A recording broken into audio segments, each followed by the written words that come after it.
Neste mais de um ano de conflito, quase um ano e meio, o que a gente tem percebido é que o que sustenta a participação propriamente da Ucrânia é o apoio que dão Estados Unidos, Japão, enfim, principalmente aqueles que integram os G7. Então, a participação dele, a presença dele, propriamente poderiam até não ser uma surpresa, mas as tratativas envolvendo o conflito, a partir da premissa de que o apoio à Ucrânia tem que permanecer e tem que ser substancial, não teria que ser surpresa nenhuma ao governo brasileiro, estando no próprio fórum onde essas personalidades, os grandes apoiadores estão.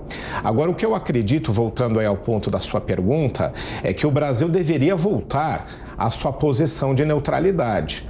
Tinha no governo anterior, eu acho que foi útil ao Brasil, porque não só o Brasil conseguiu manter os suplementos ou receber aquilo que é necessário em termos de produtos da Rússia, como também não se desgastar com os países ocidentais. Então, acho que foi importante. E o governo Lula também começou dessa forma, mas a partir da reunião que participou na China, aquela grande visita, onde trouxe investimentos, inclusive grandes, ao Brasil, a partir dali começou a ter um viés mais pró-Rússia. Então, acho que voltar a essa questão da neutralidade, procurar, obviamente, apoiar o diálogo, até porque é um papel que tradicionalmente o Brasil desenvolve, eu acho que deveria voltar a ser a tônica agora, para evitar qualquer tipo de crítica ou desgaste, como teve, por exemplo, depois, durante a sua visita a Portugal. Professor, eu só falo em neutralidade, mas é interessante o seguinte, que o Ocidente critica muito o Brasil por essas últimas posições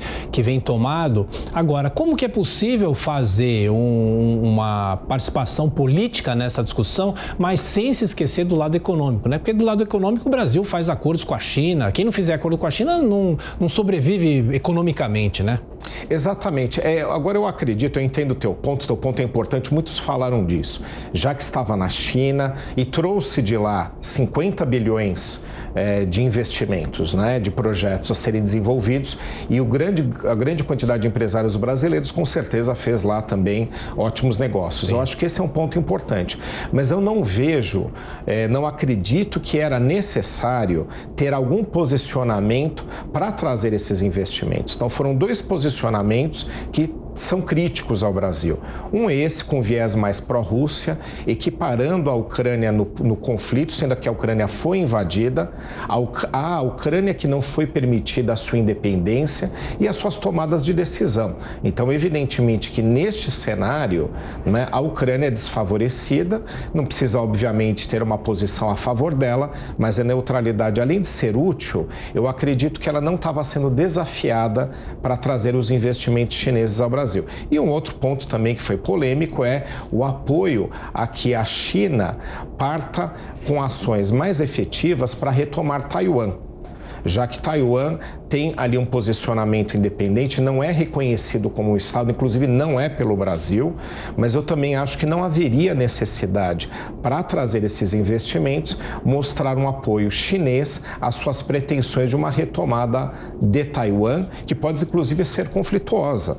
A gente pode ter uma outra guerra rodando naquela região do mundo. Então, acho que o Brasil conseguiria trazer esses investimentos com uma abordagem um pouco mais neutra, uma abordagem um pouco mais diplomática. E agora, professor, os outros países entendem essa posição do Brasil com a preocupação econômica? Porque todo país tem um posicionamento político, mas também preza pela própria economia. Isso é um consenso, vamos dizer assim, no cenário internacional? É possível adotar essa neutralidade, mas também os outros países saberem que você vem buscando os mercados, né? Exatamente. Eu acredito que para o Brasil, sim, por vários motivos. Porque é da nossa tradição. O Brasil segue um pragmatismo internacional que nos permitiu, em décadas, manter relacionamento com os mais variados países e transações comerciais. Aliás, é o que ajuda o Brasil no momento onde a concentração nos principais mercados é um grande desafio.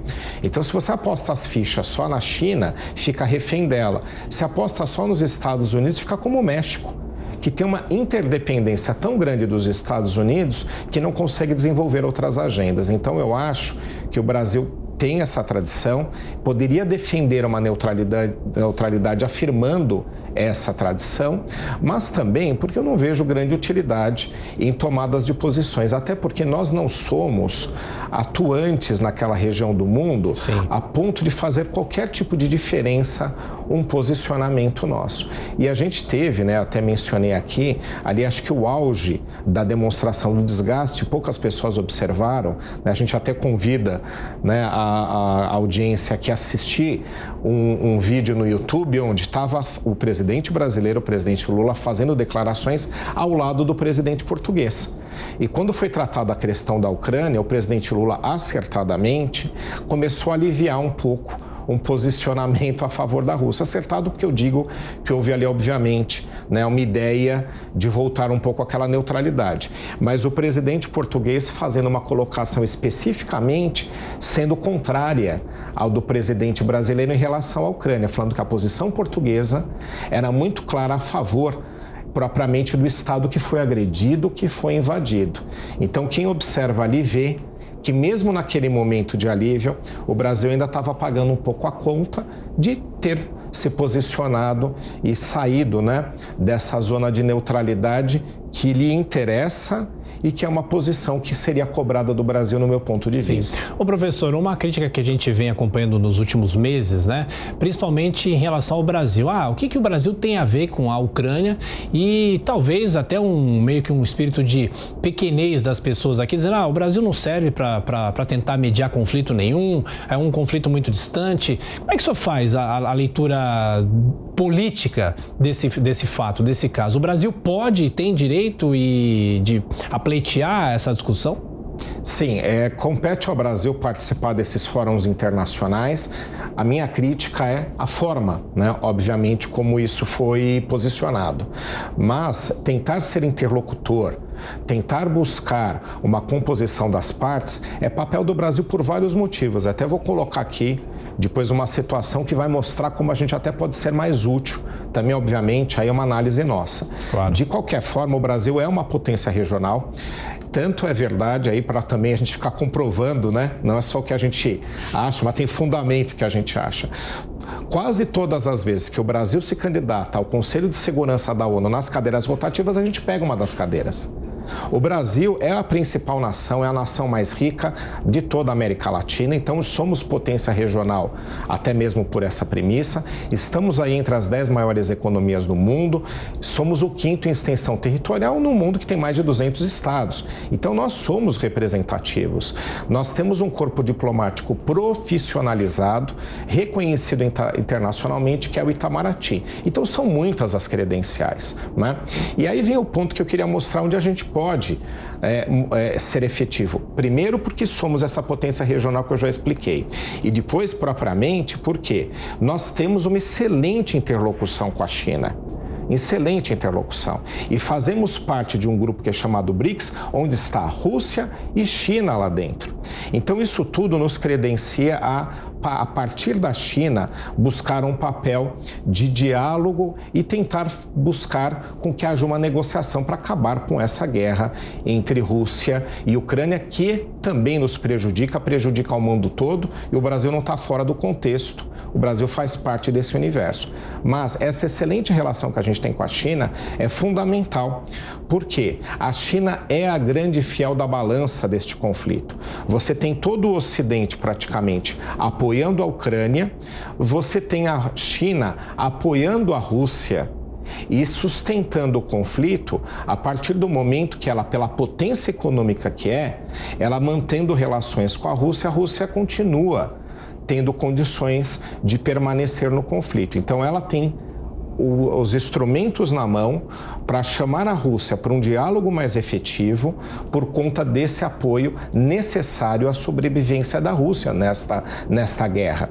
E o Brasil pode dialogar com a China, com a qual tem essa proximidade, com a qual o presidente Lula também tem uma excelente relação. Então, aproveitar o nosso presidente, aproveitar o Brasil e ir nessa agenda a partir da China. Aí eu acho que a gente tem um bom diálogo. Agora, se posicionar a favor de alguém, eu acho que não colabora e nem é necessário. Professor, a gente muda agora de assunto, a gente fala de uma repercussão muito grande dos últimos dias, que foi o caso de racismo contra o jogador Vinícius Júnior na Espanha.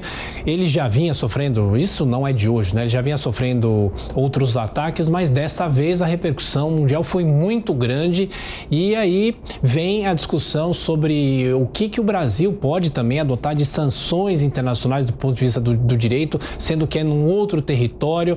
Do ponto de vista do direito internacional, professor, o que é possível fazer ou também ajudar para que esses casos não se repitam, não só na Espanha, mas também o futebol brasileiro também já teve outros casos parecidos com esse, mas esse é um caso emblemático e ele sofre realmente muito com isso e nos últimos dias ele perdeu realmente a paciência no meio de um jogo. É gravíssimo, não é? É inaceitável. As pessoas têm que ter um mínimo de respeito, né, pelos outros. Aí a gente sabe disso e o direito internacional, ele repele o racismo, né? Então, o racismo está entre aqueles que são considerados crimes internacionais, né? Inclusive, relacionado ao racismo estão outros, como a xenofobia.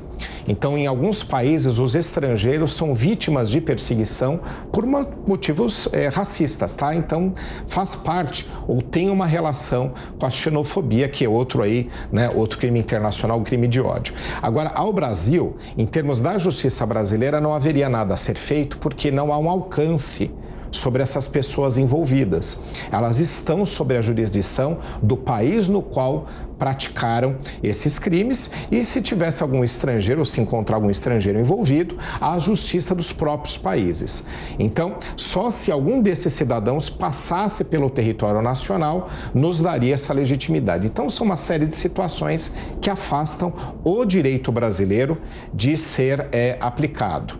O que cabia, por enquanto, e foi feito, o Brasil promoveu medidas no sentido de criticar e cobrar as autoridades locais que tomassem providências e tomaram.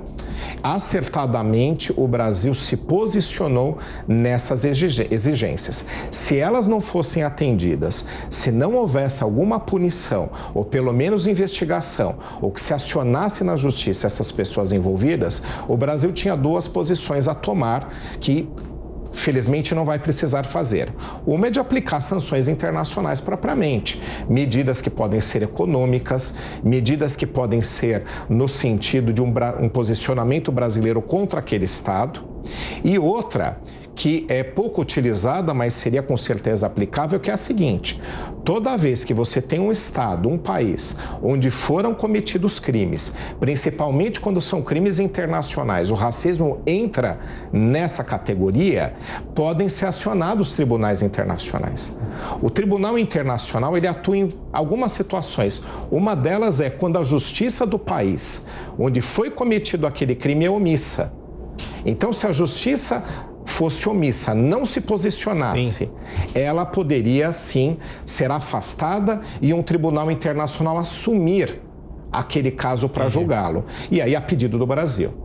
Felizmente, isso não foi necessário. Eu digo felizmente porque a gente sempre tem que demandar que localmente haja propriamente um processamento, um acionamento dessas pessoas sejam levadas à justiça. Se não fossem, o Brasil podia buscar tribunais internacionais para que substituíssem a justiça local omissa, que se omitisse, para processar e julgar essas pessoas. Ô, professor, do ponto de vista também da diplomacia,